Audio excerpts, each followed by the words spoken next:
You know what my family gave me for my birthday? A suitcase. With one sentence, it's time. And the worst part? It wasn't even the first time. 2 years earlier, they gave me the same gift, after I paid their bills every single month without a single thank you. I stayed. I gave. I disappeared into their silence until the day I walked into the bank and placed 2 years' worth of transfers right in front of them. If you've ever felt invisible in your own family, if you've ever wondered what you're worth after giving so much, this story is for you. Because when they told the banker they had no support, I handed over $43,200 worth of quiet proof. Don't wait for them to recognize your value. Watch this now, before another birthday passes and no one even looks at your cake. Before we dive into the story, if you're enjoying these meaningful stories, don't forget to hit that like button and subscribe to the channel so you never miss out on more. Now let's start the story together. I placed the cake on the table like a peace offering. No one even glanced at it. It was a modest chocolate cake from the Kroger on High Street, the kind with piped rosettes and a plastic dome top that always fogged up in the cold. I held it carefully on my lap during the entire bus ride. I imagined someone, anyone, saying, "Oh, Claire brought dessert," or at least moving it to the center of the table. Instead, it sat where I placed it, off to the side like an uninvited guest. The dining room hadn't changed in years. Same old beige wallpaper with faint green vines, same creaky chair I'd always been assigned, still slightly uneven. I pulled my coat tighter around me and sat down. The seat cushion was cold and stiff, like it had been waiting all day for this. Janice, my mother, stood near the oven, stirring a pot with studied calm. She wore one of her matching sweater sets, gray this time, with a silver brooch shaped like a leaf. Her lips curled into what might have been a smile, though it never reached her eyes. Robert, my dad, adjusted the salt shaker 3 times before speaking. "Hope you didn't trouble yourself," he said without looking up. I didn't know if he meant the cake or just being there. Aubrey scrolled through her phone with perfectly manicured nails, one leg crossed over the other. "You still live in that shoebox apartment?" she asked, eyes glued to her screen. "Above the nail salon?" "It's quiet," I said, trying to sound unfazed. "And mine." I used to tell myself that even the creaky floorboards were a kind of welcome, like the place knew I was home. But tonight, I didn't feel like I belonged anywhere, especially not here. Dinner began. We passed food in silence. The roast was overcooked and dry, the potatoes undersalted. My mother mentioned the weather once. No one asked how I was doing, how work was, if I was seeing anyone. I chewed slowly, nodded politely, waited for someone to acknowledge the occasion. My birthday had been yesterday. After dessert was ignored, both the thought and the cake, my father cleared his throat. "We got you something," he said. Janice nodded, rising to retrieve a box from the hall closet. It was big, too big to be anything casual. Wrapped in silver paper with a gold bow, it shimmered under the dining room light. I hesitated, glancing between them. Robert gestured toward it. "Go ahead." The paper was thick, high quality, the kind they used for weddings. Inside was a leather suitcase, dark green, pristine, clearly expensive. I touched the brass clasp, then looked up. "You can pack tonight," Robert said, "and be gone by morning." Silence. Then Janice added, "We just think it's time you figure things out on your own, without relying on us." The air tightened around me. My fingers stayed on the ribbon. My mouth went dry. They had talked about this before, planned it. This wasn't spontaneous. It wasn't a push. It was exile. Aubrey's phone buzzed. She didn't look up. I looked at the suitcase again. Its shine seemed to mock me. "I see," I said, though I didn't. "Not really. Not yet." I didn't cry, I didn't scream, I just said, "Okay." But the cake stayed untouched, and I stayed cold. "Just for a little while," my mom had said, "until your dad gets back on his feet." It was spring 2020 when I moved back in, though the word moved implies choice. Technically, I had options. I could have kept the shoebox apartment, paid rent with money I didn't have, and waited for eviction notices to pile up like pizza flyers. Or I could do what Janice asked, come home, just until things settle. I remember standing at the threshold of my old bedroom. The door creaked the same way it did in high school, but everything beyond it was different. Aubrey's things were everywhere. My twin bed had been replaced by a vanity mirror with ring lights, floor-to-ceiling shelves stacked with handbags, and an industrial rack of silk blouses in careful gradients. The only space left for me was a mattress, twin-sized, pushed to the corner, still wrapped in plastic. Rain drummed softly on the roof that first night.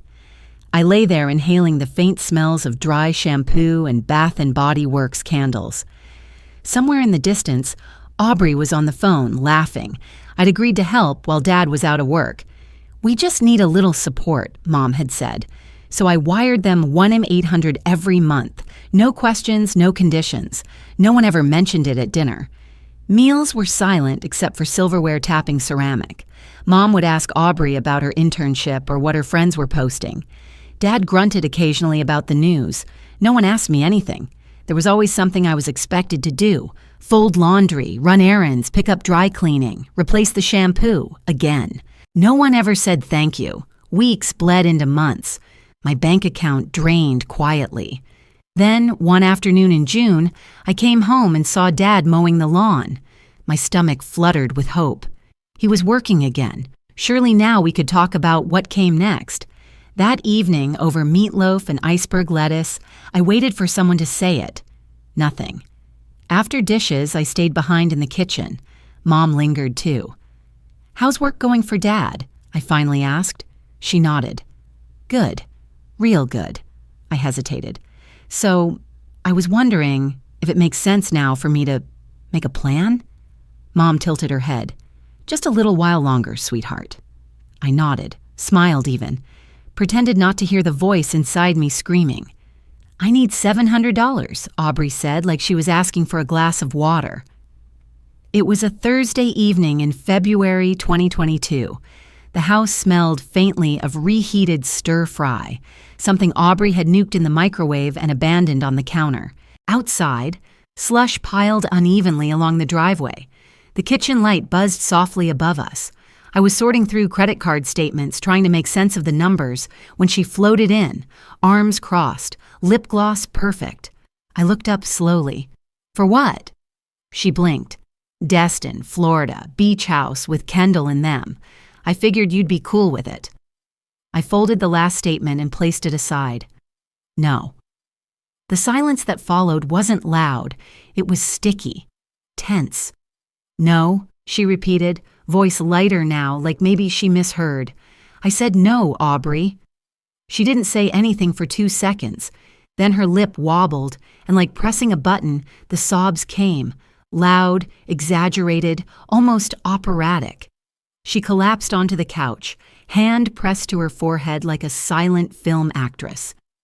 Janice was in the room within 10 seconds. What happened? "She won't help me," Aubrey wailed. "She won't even help her own sister." Robert followed, slower.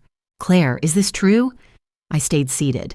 "She asked for $700 for a vacation. I said no." Janice's expression darkened.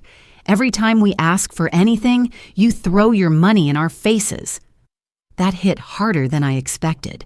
I opened my mouth, then closed it. "I've paid nearly $40,000 into this house," I said finally, low and even. "And you can't even remember the last time you said thank you." Janice looked away. "You act like I'm this endless well," I continued. "But I'm tired. I'm so tired of being treated like a visitor in a house I've paid for." No one said anything. Aubrey sniffled dramatically.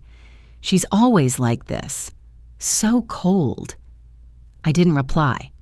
I gathered my statements into a neat pile, walked upstairs without slamming a single door, and shut myself in my room.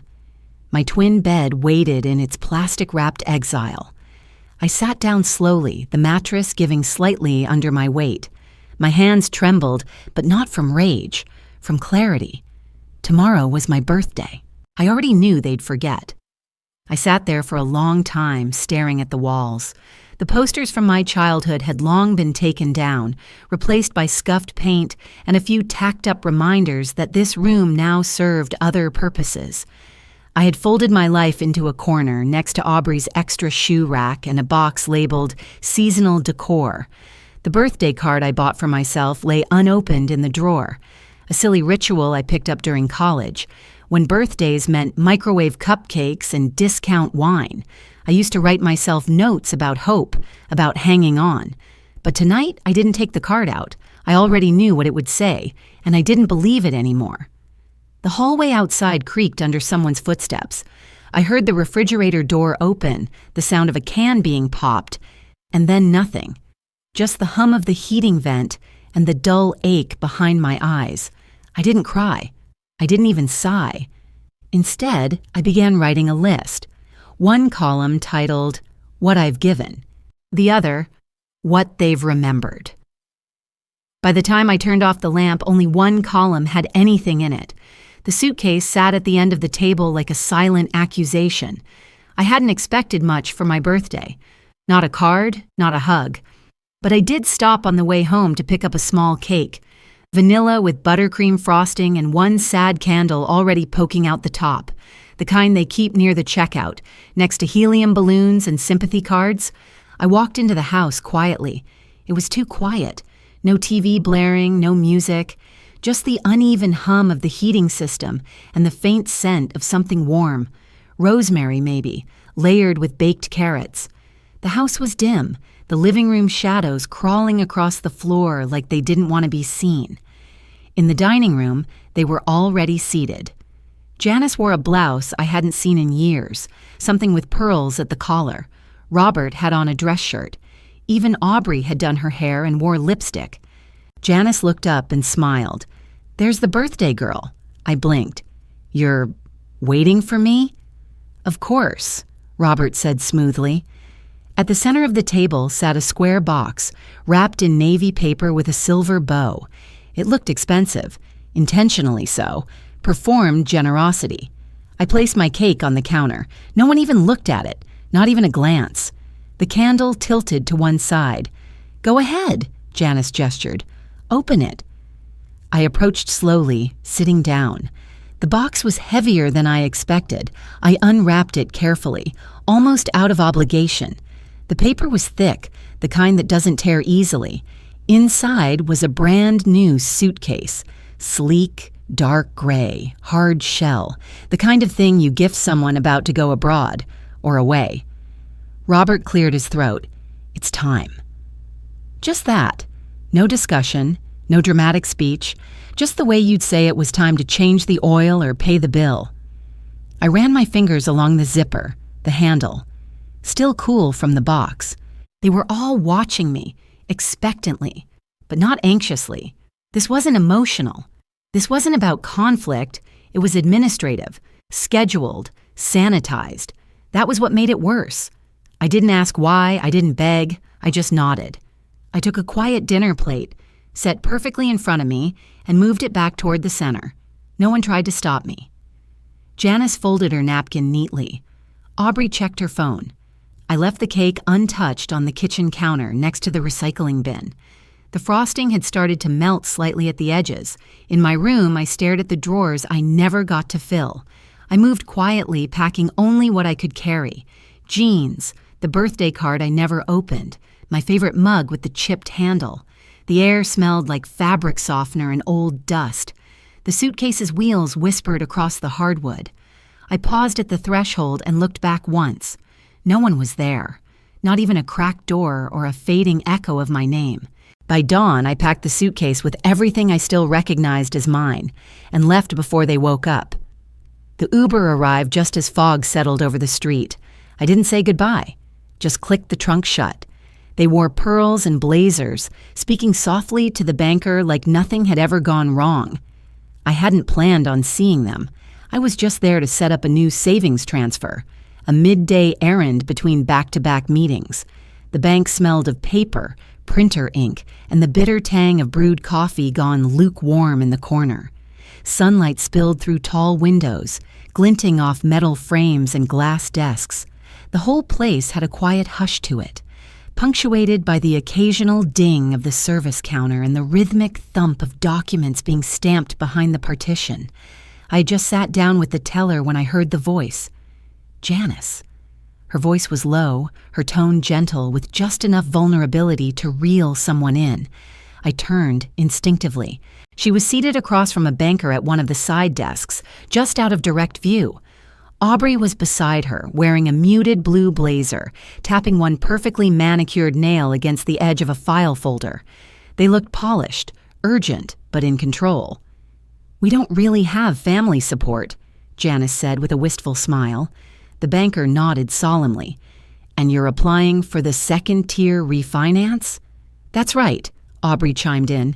"We've just been trying to keep everything afloat." I stood. I don't remember deciding to walk over. I just remember the sound of my heels on the tile. Calm, deliberate, echoing just enough to make them glance up before I reached them. Janice blinked. "Claire?" Aubrey stiffened. Her hand froze halfway to her coffee cup. "I was just here for a transfer," I said, placing the cream folder on the table, right between them and the banker. "But since we're all here, this might help with your application." The banker glanced at me, then at the folder. Inside, 2 years' worth of bank statements. Every transfer I'd made, every dollar they never thanked me for. $1,800, month after month, when I lived in a room that wasn't mine, surrounded by clothes that weren't mine either. "Actually," I said evenly, "you did have family support." Silence. The banker opened the folder. Her brow lifted slightly as she skimmed the pages. Janice's mouth parted, trying to shape a word that wouldn't come. Aubrey turned bright pink and reached for her phone as if searching for an exit or distraction. I didn't raise my voice. I didn't lean forward. I didn't need to. The math spoke louder than anything I could say. "We'll need to update the file," the banker said softly, eyes still on the numbers. I nodded once, then turned. The folder stayed on the table, its pages neat and indisputable. As I walked out, I felt the warm breeze roll in from the lobby doors. My hands weren't shaking. My jaw wasn't tight. I didn't feel revenge. I felt release, and it was quieter than I ever imagined. I passed by the security guard and caught my reflection in the glass. Taller somehow, even though nothing had changed. Outside, the late spring sun warmed the pavement. I took a breath, slow and full, and didn't look back. I keep the suitcase in my closet, not as a scar, but as a landmark. It sits tucked neatly beneath a shelf of folded blankets and spare light bulbs, behind a storage box of winter scarves I only remember during the first frost. It used to feel like a warning. Now it's a reminder of what I left, of what I chose instead. The townhouse is quiet today. Early fall has a way of softening everything. The light, the breeze, even the way I think. Afternoon sun filters through the blinds in slanted ribbons, brushing over the kitchen counter and catching on the rim of the ceramic mug in my hands.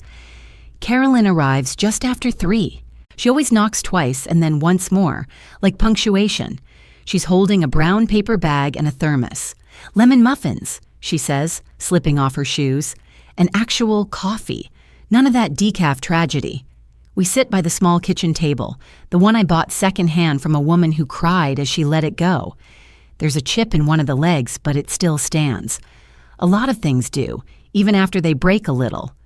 We don't talk about my family. We don't need to. We talk about her neighbor's cat, which may or may not be pregnant, and about the new paint color in her guest bathroom that she now regrets. We laugh over nothing. We let the silence be good. The lavender plant on the windowsill is thriving. I nearly killed it 3 times during the first month. Too much sun, not enough water, then forgetting it existed altogether. But now it stands there proudly, catching light and scenting the whole room with something that smells a little like forgiveness. Later, when she leaves, I walk slowly through the townhouse. I don't feel the need to rush anymore. My bedroom smells faintly of laundry detergent and the lavender I brushed past in the hall. I opened the closet, not out of necessity, but because I want to see it again. The suitcase. It's still there. Same leather grip. Same faint scratch from the day I first dragged it down the porch steps.